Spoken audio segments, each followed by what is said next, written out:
বন্ধুসকল, বহুত দিনৰ অপেক্ষাৰ অন্তত কিবা বস্তু পালে তাৰ আনন্দই বেলেগ হয়। 25 তাৰিখে মোৰ ইউটিউব চেনেলৰ বাবে মনিটাইজেশ্যনৰ বাবে ইউটিউবত এপ্লাই কৰিছিলোঁ। ৰি এপ্লাই আগতেও দুবাৰ কৰিছিলোঁ, 2024, 2023 দুয়োবাৰে ৰিজেক্ট কৰিলে ৰিইউজ কণ্টেণ্ট বুলি। ইভিনিং টাইমত মই ল'ৰাক লৈ অলপ খোজকাঢ়িব যাওঁ। যোৱাকালিও ওলাই গৈছিলোঁ। ওলাই যাওঁতে 2 কিলোমিটাৰমান খোজকঢ়াৰ পিছত এটা ইমেইল পালোঁ একচুৱেলি ইউটিউবৰ পৰা। তাত মোলৈ লগে লগে ইমেইলটো খুলিলোঁ। ইমেইল সচৰাচৰ নাহে মোলৈ। খুলি চালোঁ যে মোৰ চেনেল মনিটাইজ হ'ল, মানে ইউটিউবে গ্ৰহণ কৰিছে মনিটাইজ, সেইটোৱে মনিটাইজ আৰু পাৰ্টনাৰ প্ৰগ্ৰামত সোমাল।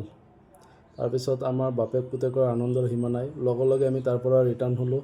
ঘৰত আহি এওঁক জনালোঁ। এওঁ মানে মোক কৈ আছিলে এইবাৰ যদি মনিটাইজ নহয় আৰু ইউটিউব চলাব নোৱাৰিব। চ' ময়ো ভাবিছিলোঁ যদি মনিটাইজ নহয় তেতিয়াহ'লে কি হ'ব, ইউটিউবটো মোৰ ব্ৰেইনত সোমাই গৈছে। তাৰপিছত ঘৰত আহিলে প্ৰথম খবৰটো ল'ৰাই দিলে মাকক। তাৰপিছত ভাবিলোঁ আৰু কোনে কোনে মোক সহায় কৰিছে। আমাৰ গাঁৱৰ মামাৰ ল'ৰা ৰাহুলক ফোন কৰিলোঁ, জনালোঁ। আৰু এটা ল'ৰা আছে শ্বাহৰুল, তাক ফোন কৰিলোঁ। সি জকলাবন্ধা আছিলে, ঘৰত নাছিলে। ৰাহুল লগে লগে আহিলে, আহি চালে। তাৰ অলপমান পিছত সি ক'লে দাদা গুচি গ'ল। 10 মিনিটমান লাইভত আহিলোঁ, সিও মোৰ লগত লাইভত আছে। 10 মিনিটমান পিছত ক'লে দাদা আপুনি স্ক্ৰীনশ্বট দিয়ক হোৱাটছআপত। ইমেইলৰ স্ক্ৰীনশ্বট দিলোঁ। পিছততো গ'লেই কথা, এইখিনি সুধিলোঁ কিহৰ বাবে লাগে। সি কৈছে কোনোবাই চাব বিচাৰিছে, দে। ইমেইলৰ এইটোহে দিলোঁ। তাৰপিছত মই শুই থাকিলোঁ। ৰাতিপুৱা আজি বন্ধৰ দিন, কোনো কাম নাই। শুই আছোঁ। 1:30মানত কোনোবাই মোক বিচাৰি আহিলোঁ। ল'ৰাই 12:30 হ'ব। ল'ৰাই চিনি নাপায় কাকো, 2-4জনৰ বাহিৰে। সি কৈছে পাপাই তোমাক টোপনিৰ পৰা উঠাৰ পিছত কোনোবাই তোমাক বিচাৰি আহিছিল, কিয়? কোন?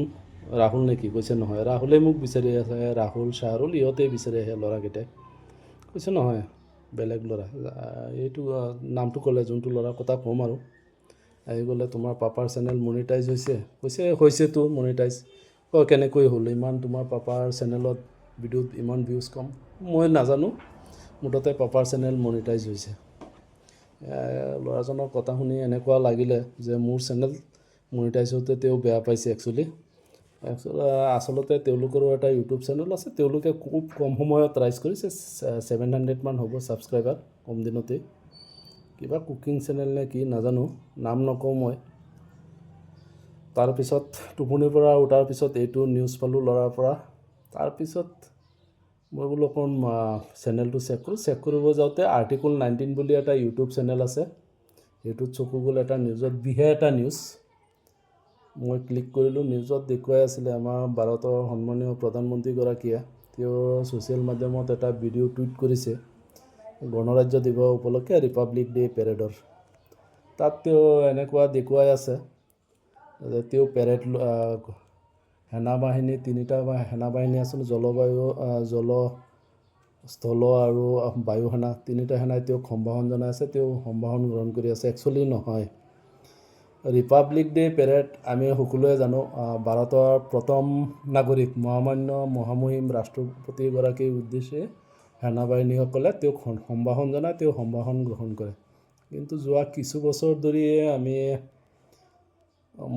মোৰ নিচিনা হয়তো আৰু কিছুমান আছে, তেওঁলোকে লক্ষ্য কৰি আছে যে বৰ্তমানৰ চৰকাৰ অহাৰ পিছৰ পৰা প্ৰিণ্ট মিডিয়াই হওক, ছ'চিয়েল মিডিয়াই হওক বা আপোনাৰ ইলেক্ট্ৰনিক মিডিয়াই হওক, চবতে আমাৰ বৰ্তমানৰ প্ৰধানমন্ত্ৰীগৰাকীক এনেকৈ উপস্থাপন কৰি আছে যে তেওঁতকৈ ডাঙৰ আৰু কোনো নাই ভাৰতবৰ্ষত। একচুৱেলি ভিডিঅ'টো চাই ৰাষ্ট্ৰপতিগৰাকীৰ তেওঁৰ কৰ্তব্য আছিলে ৰাষ্ট্ৰপতিগৰাকীৰ ভিডিঅ' ছ'চিয়েল মিডিয়াত আপলোড কৰা। যিহেতু তেওঁ ভাৰতৰ প্ৰথম নাগৰিক, তেওঁক সন্মান জনোৱাটো আছিল আমাৰ দায়িত্ব, কৰ্তব্য। কিন্তু আমি সেইখিনি নকৰি নিজৰ ফটো, নিজৰ ভিডিঅ' আপলোড কৰিছোঁ। কেতিয়াবা নিজকে হীন বুলি অনুভৱ হয় যে 140 কোটি জনতাৰ নাগৰিকৰ এখন তাত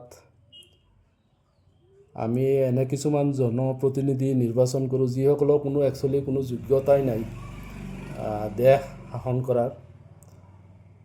তেনেকুৱা মানুহক আমি নিৰ্বাচন কৰোঁ। কিছুমানে আকৌ আজিকালি তেওঁলোক অহাৰ পিছৰ পৰা, এইটো চৰকাৰ অহাৰ পিছৰ পৰা মানুহৰ মগজু বুলি একোৱেই নাই। এক প্ৰকাৰ অন্ধভক্তৰ সৃষ্টি হৈছে। বিবেক বিবেচনা প্ৰয়োগ নকৰে, যি দেখা পায় তাকে, যি শুনা পায় তাকেই কৈ থাকে তেওঁলোকে, বিবেক বিবেচনা প্ৰয়োগ নকৰে।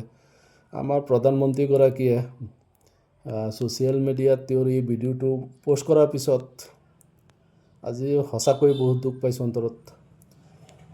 এইটো য'ত ভাৰতৰ প্ৰথম নাগৰিকৰ ভিডিঅ' প'ষ্ট কৰিব লাগিছিলে আমাৰ প্ৰধানমন্ত্ৰীগৰাকীয়ে, সেইটো নকৰি তেওঁ নিজৰ ভিডিঅ' প'ষ্ট কৰিছে, য'ত তেওঁ নিজে সম্ভাষণ লোৱা দেখা গৈছে। একচুৱেলি সেইটো নহয়, আমাৰ ৰাষ্ট্ৰপতিগৰাকীয়ে সম্ভাষণ লোৱাৰ পিছত তেওঁ নিজে পাব্লিকৰ মাজত সোমাই গ'ল, তেওঁ পাব্লিকৰ সেইটো লৈ আছে।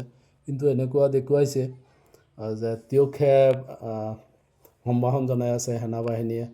আৰু তেওঁ